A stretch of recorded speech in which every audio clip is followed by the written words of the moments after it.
The Machine. Okay, so Isaac said that you really, really enjoy being called the Machine. I could tell that it was tongue-in-cheek. Sean just said you don't like it. Give me the backstory behind the nickname. The Machine. Let me just put it this way. I think Isaac was putting the sarcasm on there pretty thick. But no, I'm not a fan of that at all. Coach Garrett was joking with me about it in a meeting in front of the whole offense, and the O-line being the O-line, they're going to give me a hard time about it every chance they get, and that's what's been happening. So, okay. You wanted to kind of go pretty quickly? Yes. Okay.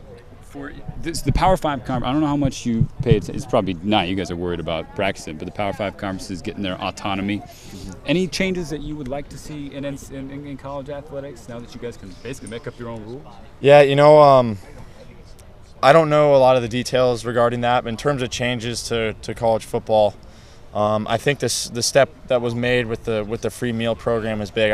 I know for me, I spend all the money I get from my scholarship check on rent and food and really nothing else.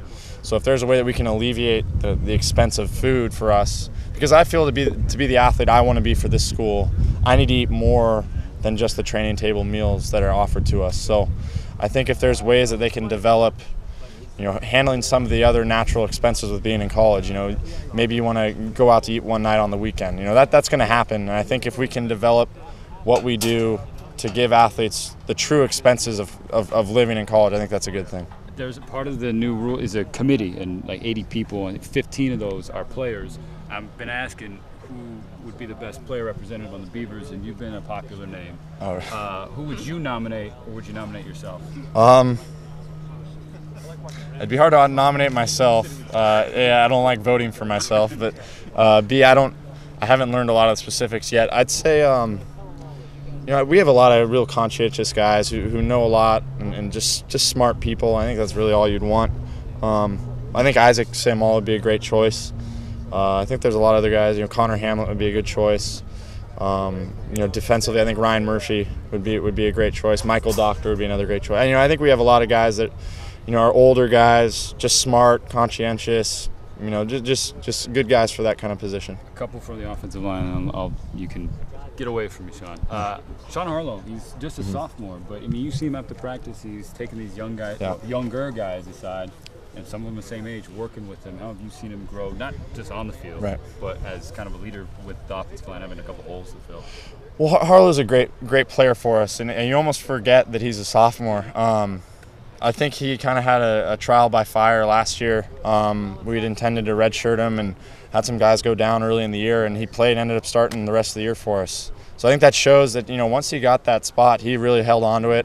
And look at us now, I think it's safe to say he's been, one of our, if not our best guy on the line in practice. I think it's great to see him, acting like a veteran, because he is. On our O-line, we don't have a lot of guys that have spent 8 or 9 games as a starter, and I think it's important to bring everyone up to speed. I think, as quarterbacks, I know, I'm really kind of the only veteran in that group, but I try to bring the younger guys up to speed. I know the backs do the same, the receivers do the same.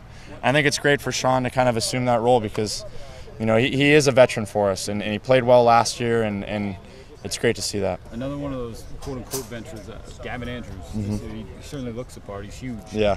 And he doesn't have to deal with mono, so you guys can actually be close with him this year. I know. How vital is he going to be this year? Kind of under the radar piece to that line. Yeah. No. He's gonna be great for us. Works really hard.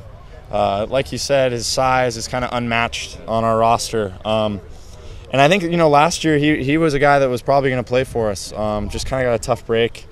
Getting mono, I know that's got to be hard for him. You're kind of isolated from the team. It's kind of a rough deal. But all spring, they had a great spring. All summer working hard, and he's another guy who's kind of assuming that veteran role, and I think that's good. He's been here. I think this is his 3rd year, and although he hasn't been a starter, he's been a guy that's been around, practiced a lot, learned a lot, and I think it's good to see him working with the younger guys.